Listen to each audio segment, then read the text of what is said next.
मोदीला दरवर्षी 10% पगारवाढ मिळते. त्यांच्या पगार सन 2024 मध्ये 20,000 रुपये आहे. 2024 मध्ये किती आहे? 20,000 रुपये. तर 2025 मध्ये त्याचा पगार किती? एकच वर्षाचा फरक आहे ना. 10% पगारवाढ होते त्याची. 10% होते म्हणजे किती? 10%. टक्के मध्ये खाली 100. ओके. हा 2 शून्य गेला, हा एक गेला, राईट. खाली किती राहिले? 2,000 व्याज आले. हा, तर त्याचा पगार किती होईल? आधी किती होते? 20,000 आणि हे 2,000 किती? 22,000 होणार. हे आपलं उत्तर. बरोबर.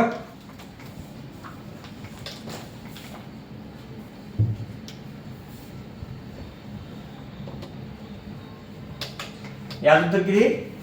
22,000. लक्ष दे ना. इकडे. हा, आता बघ, आधी कधी पण कोण समजा सोडायचा. हा 4 आहे. हा, आता 0 किंमत काय त्याचं घट आहे. काय असणार? 0 घात आहे त्याचं. 4 किंमत काय? 1. हा, 0 घात जर असला आपण काय जरी विकत ठेवलं, दगड वगैरे काही विकत ठेवलं ना, तर किंमत कधी एकच असते. हा 1 वजा 1च. काय जर ठेवलं आपण, हा 0 जर घात असे ना, तर खाली किती पण किंमत ठेवा तुम्ही, दगड वर काही ठेवा, तरी किंमत एकच असणार. 1 मधून 1 गेला, खाली किती राहिले? 0. ओके. आता हा इथं बाहेर 0 आला ना, हा कोणत्या बाहेर आहे मध्ये इथं काय गुणाकार आहे. ओके. गुणाकार मध्ये 0 जर आला ना, त्याची किंमत कधी पण 0च येते. इकडे पण गुणाकार काय, किंमत काय येणार? 0च. हे आपलं उत्तर. फोडून सांगायचं का डबल? फोडून सांगायचं का? बघा एक वेळेस. हा घात आहे ना 0. 0 घात म्हणजे किती? 1. हा किंमत किती? एकच. ओके. हा मायनस 1 मधून 1 गेला, 0. हा 0 आला का? आता 3 चा वर्ग किती? 9 गुणिले 5 चा वर्ग 25. हा कंश आतमध्ये आहे ना, हा काय? गुणाकार. ओके.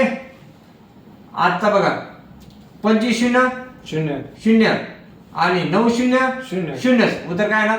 0. समजा की नाही समजा? समजा सर. आता खाली बघा, एका खुर्ची 805 रुपयांना विकल्यामुळे 15% नफा झाला, तर खुर्चीची किंमत किती? आता भाऊने काय केलंय, एक खुर्ची घेतली, ती विकली. केवढ्याला विकली? 805 रुपयाला. आणि भाऊला नफा किती झाला? 115, म्हणजे 15% झाला नफा. 100 वर 15, तर 100 मूळ किंमत काढू आपण. मूळ किंमत किती? तिरकस गुणाकार करायचं तरी. 805 गुणिले 100 छेद 115. ओके. आता बघा, 5 1 5, 5 2 10. हा 0 0, 5 2 10, 1 उरला, 5 3 15, 23 आणि 20 आले ना. आता 23 ने भाग जातो कायला? 805 ला 23 ने भाग जातो का? बघा आपण देऊन बघू. 23 1 23, 23 दोन्ही 46, 46 दोन्ही 92. राईट. तर 80 पेक्षा 92 मोठा आहे, तर निम्म घ्या आणखी खाली घेऊ. 23 गुणिले 3. हा 23 गुणिले 3 किती येणार? 69. 69 खाली किती जाईल? 11. 115 आले ना. आता 23 5 115, बरोबर आहे का? 23 5 115 ना. 35 गुणिले 20 राहिले, 35 गुणिले 20. आता हा 0 0 इकडे घ्यायचं. 700. 35 दोन्ही 70. तर मूळ किंमत काय होती? 700.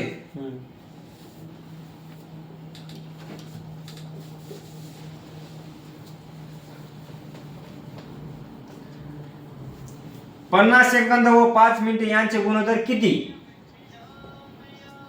50 सेकंद आणि 5 मिनिटे. आता एका मिनिटात सेकंद किती असतात बरं? एका मिनिटात 60 सेकंद.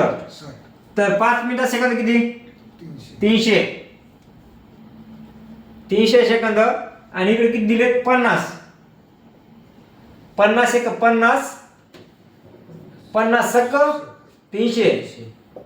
तर आपलं गुणोत्तर काय येणार? 1:6. ओके, 1:6 गुणोत्तर. आता खालचं बघा. एक गाडी गेवराई ते माजलगाव 40 किलोमीटर पर आवर्स वेगाने धावते व 60 किलोमीटर पर आवर्स वेगाने परत येते, तर त्या गाडीचा सरासरी वेग किती? काय विचारलं आपल्याला भाऊ? सरासरी वेग. गाडी जाते पण येते पण. आता बघा, सरासरी वेग 2 गुणिले 40 जाणारी आणि परत किती येणारी? 60 येणारी. राईट. 40 अधिक 60. आता याचं उत्तर काढू आपण. काढा गाडी. आता वरचं गुन्हा कराय ना, हा 2 शून्य कोपऱ्यात घ्या आधी. ओके, नंतर किती राहिले? साइन चौक 24. साइन चौक 24. 24 दोन्ही 48. छेद 40 आणि 60 100. इकडचे दोन काय? तर उत्तर काय येणार? 48 किलोमीटर पर आवर्स. ओके. ओके. आता इकडे बघा, वर्ग दिले. आधी कंसाकडे बघायचं, बाहेर बघायचं नाही. 5 अधिक 6 किती? 11. हा वर्गमूळ. ओके, हा वर्ग कॅन्सल. उत्तर काय ना? 11. किंवा दुसऱ्या टेपने सांगतो म्हणजे आतमध्ये बेरीज किती? 11. हा वर्ग किती? 11 चा वर्ग 121. हा वर्गमूळ राहिला होता ना, वर्गमूळ. तर 121 चा वर्गमूळ किती? 11. असं पण उत्तर 11 देतो, तसं पण 11 देतो. उत्तर काय येईल आपलं? 11. खाली बघा, एका भिंत बांधण्यास 8 मजुरांना 15 दिवस लागतात, तर तेच काम करण्यासाठी 5 मजुरांना किती दिवस लागतील? एक भिंत आहे, भिंत बांधण्यासाठी किती दिवस लागतात? 8 मजुरांना किती दिवस? 8 मजुरांना 15 दिवस लागतात. ओके, तेच काम करण्यासाठी 5 मजुरांना किती दिवस लागतील? तेच काम म्हणजे छेद. तेच काम करण्यासाठी 5 मजुरांना किती दिवस लागतील? दिवस काढायचा आपल्याला. 5 एक 5, 5 त्रिक 15, 8 त्रिक 24. आहे का उत्तर? 24 आला का तुमचं? 24 म्हणलं. ओके, झालं आपलं 25. बाकी आपण उद्या बरोबर.